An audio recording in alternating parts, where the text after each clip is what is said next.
আমরা নামাজ পড়তে পারছি, আমাদের আবহাওয়া অনুকূলে আছে। এই ঈদগাহ প্রতিষ্ঠা লগ্ন থেকে ডাক্তার রফিকুদ্দিন আহমেদ, আলহাজ আব্দুল সামাদ মার্সেন্ট সহ আমাদের সাবেক মুরব্বিয়ান যারা, তারা আমাদের আব্দুল গফুর বিএসসি স্যার, তাদের অনুপ্রেরণা ছিল এই মাঠ ব্যবস্থাপনা করার জন্য। আমরা সেখান থেকে শুরু করেছি। এর মধ্যে আমাদের মাঝে অনেকেই ঈদগাহ কমিটির হারিয়ে গেছেন।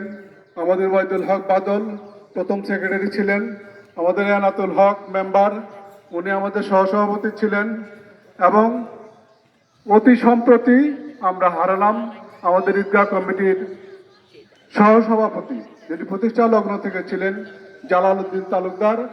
তার মৃত্যুতে আমরা গভীর শোকাহত।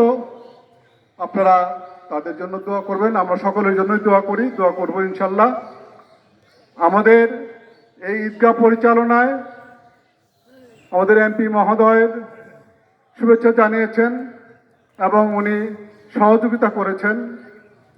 আমাদের সাবেক এমপি এম রশিদুজ্জামান মিল্লাত সাহেব শুভেচ্ছা জানিয়েছেন এবং সহযোগিতা করেছেন। আমাদের ঢাকাস্থ ব্যবসায়ী আব্দুল আওয়াল খান, উনি আমাদের সহযোগিতা করেছেন। ঢাকাস্থ ব্যবসায়ী মাহবুব সুলতান, উনি আমাদের সহযোগিতা করেছেন। আমাদের পাশে উপজেলা চেয়ারম্যান যিনি আছেন, তিনিও সহযোগিতা করেছেন। আমরা সাবেক উপজেলা চেয়ারম্যান আবুল কালাম আজাদ, উনিও আমাদেরকে 1 লক্ষ টাকা দিয়েছিলেন। সাবেক জেলা পরিষদের সদস্য আসলাম হোসেন 2 লক্ষ টাকা দিয়েছিলেন। আমরা অনেক দূরই এগিয়েছি, অনেক খুঁটিগুলো আমাদের সম্পূর্ণ আমরা করতে সক্ষম হয়েছি। আমাদের সামিয়ানা আছে, তারপরেও আমাদের নতুন প্রজন্ম, আমরা বলেছি আমাদের মেয়র সাহেব নতুন প্রজন্ম হিসাবে তার সঙ্গে যারা রয়েছেন সবার উৎসাহ উদ্দীপনায় আজকের এই ব্যবস্থাপনা, গেট এবং নতুন প্যান্ডেল সবকিছু আমাদের নতুন প্রজন্ম যারা রয়েছে, আমাদের মেয়র সাহেব সহ সকলের অনুপ্রেরণায় আমরা এই পর্যন্ত আসতে পেরেছি। আমরা আমাদের কমিটির সঙ্গে আমিনুল ইসলাম, রাজা ভাই, আব্দুল সালাম, খোকা, মামুনুর রশিদ, ফারুক, উমর ফারুক সহ যারা আমাদেরকে সহযোগিতা করে যাচ্ছেন, সহযোগিতা করেছেন, তাদের সকলের প্রতি আমরা কৃতজ্ঞতা জ্ঞাপন করছি। আমরা ইতিমধ্যে এই মেহরাবটা ভেঙে ফেলার জন্য আমরা উদ্যোগ নিয়েছি। এখানে নতুন একটা মেহরাব করার জন্য আমরা প্রস্তুতি দিচ্ছিলাম। আমাদের আগের জেলা পরিষদের সদস্যের কাছেও আমরা আবেদন করেছিলাম, কিন্তু তিনি শেষ পর্যন্ত আর দিয়ে যেতে পারেন নাই। তো আমাদের নতুন হয়ে যাবে। আর কেউ যদি তাকওয়া অবলম্বন করে, তাকওয়াবান হয়, তাহলে পৃথিবীর কোন শক্তি তার কোনো ক্ষতি করতে পারবে না।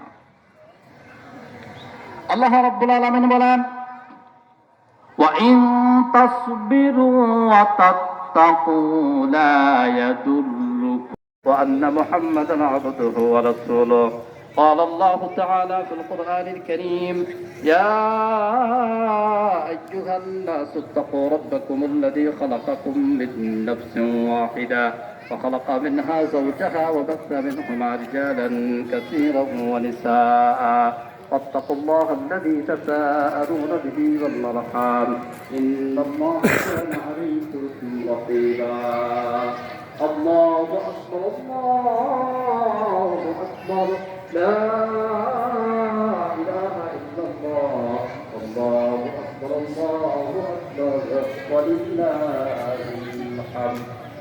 الحمد لله. يا أيها الحاضرون الكرام، اسمعوا قولي منتبها، اسمعوا قول قال النبي صلى الله عليه وسلم: إن لكل قوم عيدا وهذا عيدنا. الله أكبر، الله أكبر، لا إله إلا الله، الله أكبر، الله أكبر، ولله الحمد. يا أيها الحاضرون الكرام، الآن أقدم أمامكم الخطبة. موضوع الخطبة التقوى. معنى التقوى: التقوى هي امتثال أوامر الله رجاء ثوابه واجتناب نواهيه خوفا عقابا. الله أكبر الله أكبر لا إله إلا الله الله أكبر الله أكبر ولله الحمد. قال علي رضي الله تعالى عنه التقوى يا خوف من الجليل والعمل بالتنفيذ والقناعة